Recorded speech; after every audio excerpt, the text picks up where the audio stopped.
2021-жылдын майынан баштап Ташкент, Ысык көл Ташкент багыты боюнча жүргүнчүлөрдү ташуучу поезддин бир жумада бир жолу 5 айга чейин жүргүзүү сүйлөшүлгөн. Бул туурасында 16-17 март күндөрү Өзбек компаниясы Кыргыз темир жолу УК мамлекеттик ишканасынын башкы директору Василий Дашков башында турган темир жол башкармалыгынын делегациясы менен сүйлөшүү учурунда макулдашылган. Мындан тышкары Өзбек тарап Өзбекстан темир юллары ишканасы менен Жалал Абад станциясынын диспетчердик борборунун ортосунда бирдиктүү диспетчердик байланышты калыбына келтирүүгө жардам берүүгө даяр экендигин айткан. Эске салсак, жүргүнчүлөр жүрүүчү каттамдар өткөн жылдагы пандемиядан улам үзгүлтүккө учураган.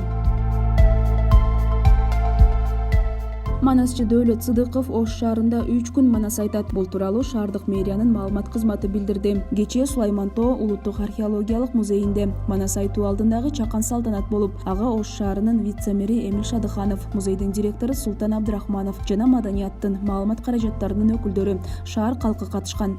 Салтанаттуу ачылыштан соң манасчыны манас айта турган ордуна узатышкан. Белгилей кетсек, Дөөлөт Сыдыков 2020-жылдын 13 ноябрында Бишкек шаарынын Борбордук Ала Тоо аянтында 14 саат 27 мүнөт манас айтып, Гиннестин рекорддор китебине кирген.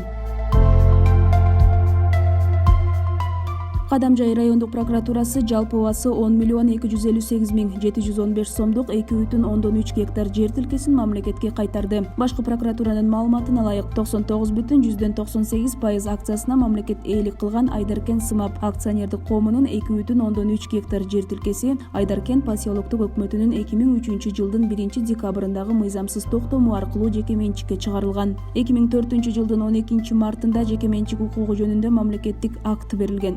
Райондук прокуратура жогорудагы токтом жана мамлекеттик актыны жараксыз деп табуу максатында сотко кайрылган. Бардык соттук инстанциялар бул документтерди жараксыз деген чечим чыгарган. Натыйжада быйыл 25 февралда кыймылсыз мүлктөр Айдаркен Сымап акционердик коомунун менчигине кайтарылды.